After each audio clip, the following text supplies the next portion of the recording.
was up indeed. Nobody ever told me anything about it. I wonder what VD really is. I've never heard of anyone getting it. Nothing like that could ever happen to me.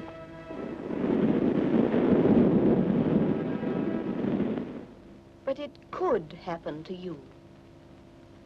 This envelope contains the tragic story of a girl who was ignorant about VD. She was an ordinary, nice girl, and one day would want to marry and have babies. But she had been told nothing, and so she was ignorant of the facts of life. She had not been told that an attraction between a man and a woman could awaken emotions exciting in the beginning, but which could become so powerful that in the end they're stronger than the two people concerned. She didn't realize that when a man made love to her, unless they kept their lovemaking in control, their senses would overwhelm them. She didn't know that such powerful feelings could have a physical effect. She didn't know about her own body and about its reproductive organs. As she should have been told, the vagina leads to the cervix, thence by a narrow passage to the womb. This is joined to the ovaries by the fallopian tubes. After the age of 12 or 13, the ovaries begin to produce the female egg cells. One of these is produced normally every 4 weeks. It is caught up into the nearest tube and then carried into the womb. A special lining in the womb prepares for this egg cell. This lining, when not needed, breaks up and is passed through the vagina as part of the monthly flow. During sexual relations, male sperms are discharged into the vagina from the male reproductive organ, called the penis. Some of them will find their way into the womb, and one may fertilize the female egg cell. At first, the fertilized egg cell would need a microscope to be seen. But fed through the mother's blood and protected inside her, it gradually grows into the shape of a baby. As the lining is now required in the womb, the monthly flow ceases.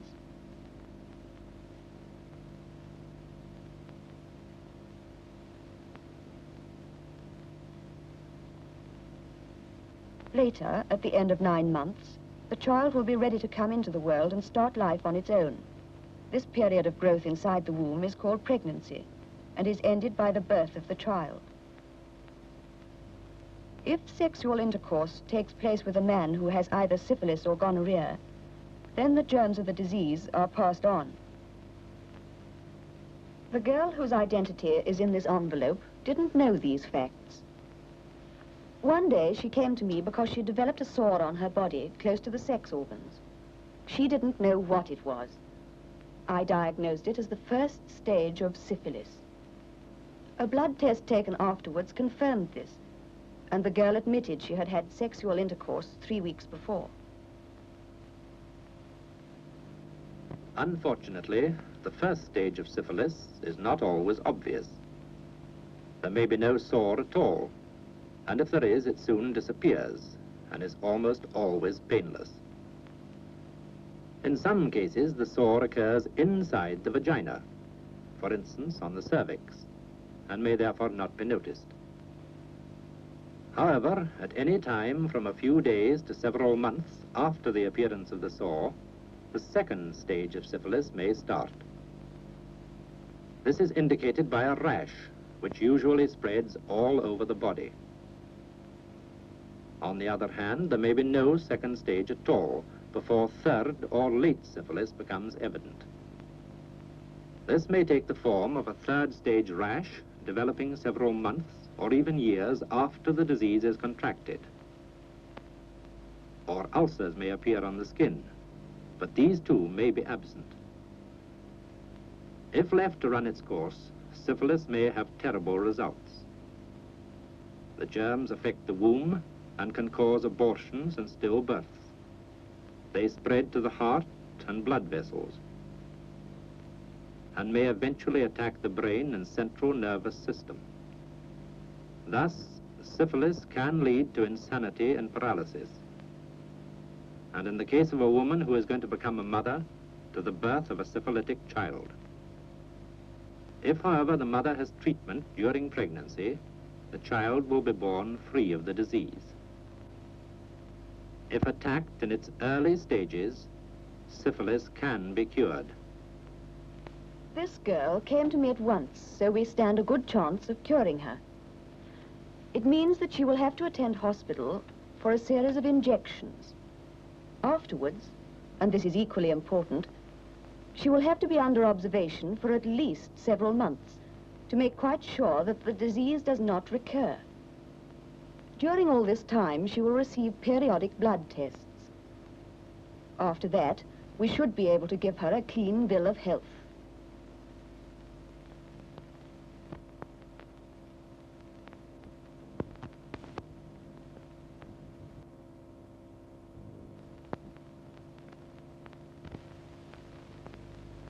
The other main venereal disease we doctors have to fight is gonorrhea. It may develop in a few days or a few weeks from the time of intercourse with the infected man. The first signs are usually a slight discharge from the vagina, irritation, and pain in passing water. The patient may feel run down, and there may be alteration in the monthly periods.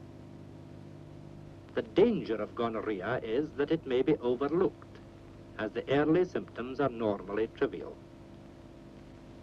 The germs are multiplying and spreading, and soon lead to a chronic condition which is hard to cure. The symptoms of this stage of gonorrhea are generally backache and rheumatic pains, and in the acute stage, a scalding sensation on passing water. In this condition, the germs weaken the walls of the passage from the ovaries through which the egg cells travel to the womb. This makes it impossible to have children, and is one of the reasons why gonorrhea must be treated early.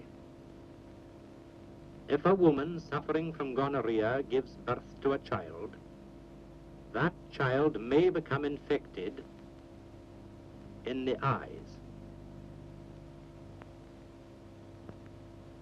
If untreated, the gonorrhea germs may infect the peritoneum, as the lining of the abdomen is called, and cause peritonitis.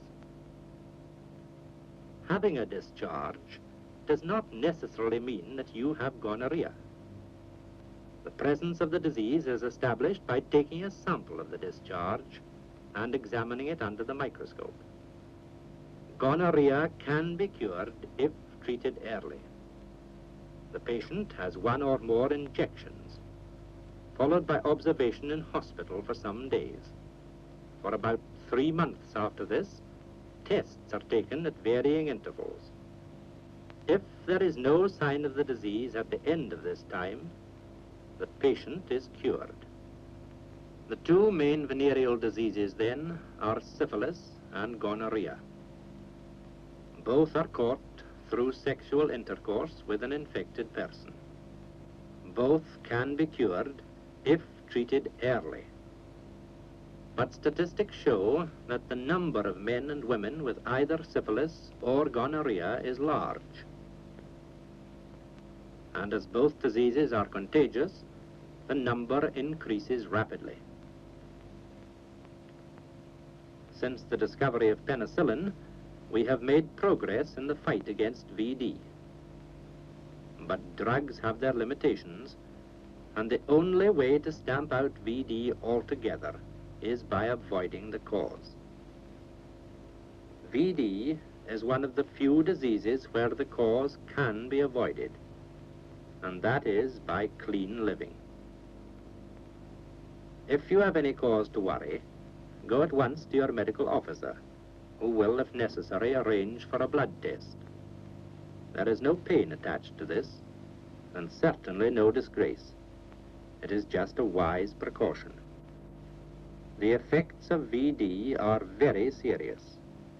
Don't risk your health and happiness. We've kept this girl's secret, and we've sent her to be cured. She didn't know about VD and what an enemy it is. But now, you do. And remember, too, that clean living is the only sure safeguard. Your health and happiness are far too precious to be risked.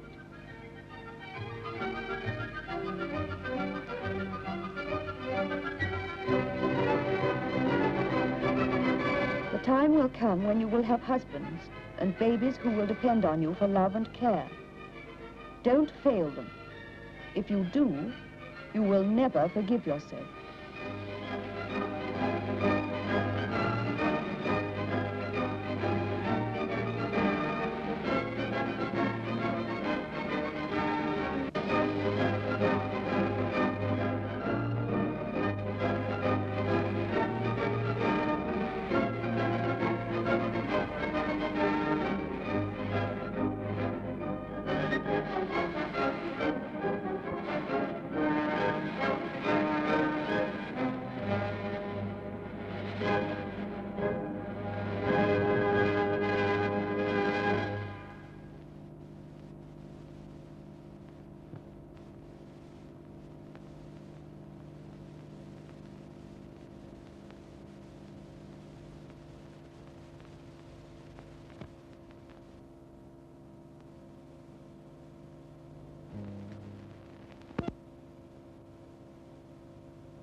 I don't know. It's a secret. Of course it is. Have you told the others? Oh, no, I'm just going to. See you later, Bessie Wessie. Oh, that rocket, you could put him in your pocket.